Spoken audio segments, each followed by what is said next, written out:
केजरीवाल सत्यपाल के बाद अब झारखंड की सोरेन फैमिली रडार पर। रांची ईडी ऑफिस में लाए गए लैंड डॉक्यूमेंट।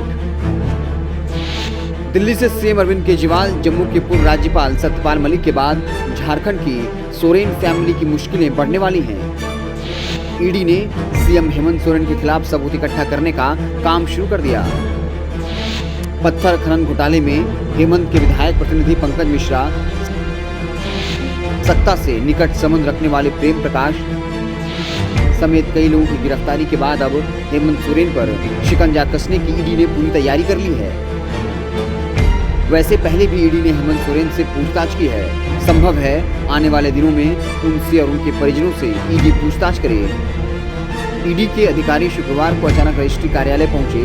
उन्होंने हेमंत सोरेन और उनके पारिवारिक जनों की भू संपत्ति के ब्यौरों की सूची रजिस्ट्रार को सौंपी। उनसे उन संपत्तियों के सेल डीड की सत्यापित प्रति देने की मांग की। देर रात तक रजिस्ट्रार ने 18 भू संपत्ति के दस्तावेज की सत्यापित प्रति ईडी को मुहैया कराई। इनमें खनन पट्टा लीज के वे दस्तावेज भी हैं जिनके बारे में आरोप है कि सीएम रहते हेमंत ने अपने नाम खनन पट्टा लिया था।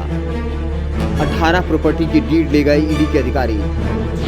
ईडी के अधिकारियों ने रजिस्ट्री कार्यालय से हेमंत सोरेन, उनकी पत्नी कल्पना मुर्मू, भाई बसंत सोरेन और उनकी पत्नी के अलावा शिबू सोरेन की 18 प्रॉपर्टी के दस्तावेज निकलवाए। सारे दस्तावेज की सत्यापित प्रति वे अपने साथ ले गए। ये वैसी संपत्तियां हैं जो रांची में सोरेन परिवार के नाम है। इसके साथ हेमंत सोरेन के नाम खनन पट्टा लीज के दस्तावेज भी ईडी के पास पहुंच गए।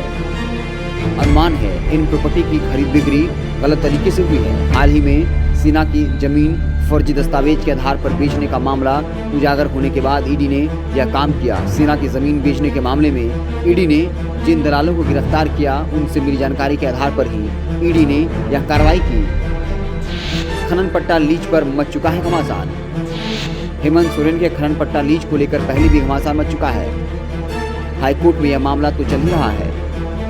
राज्यपाल के यहाँ भी यह मामला पेंडिंग है। बीजेपी की तरफ से तत्कालीन राज्यपाल रमेश बैस को उपलब्ध कराए गए दस्तावेजों में बताया गया था सीएम रहते सोरेन ने अपने और पत्नी के नाम खनन पट्टा का लीज लिया था।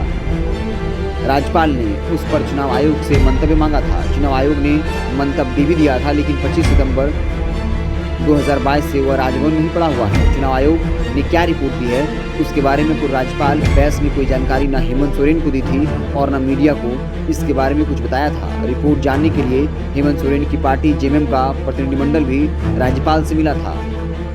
हेमंत सोरेन से पूछताछ कर सकता है ईडी। अनुमान है हेमंत सोरेन से इन संपत्तियों के बारे में ईडी पूछताछ कर सकता है। वैसे पहले भी ईडी हेमंत सोरेन से संताल परगना में हुए खनन घोटाले में पूछताछ कर चुका है।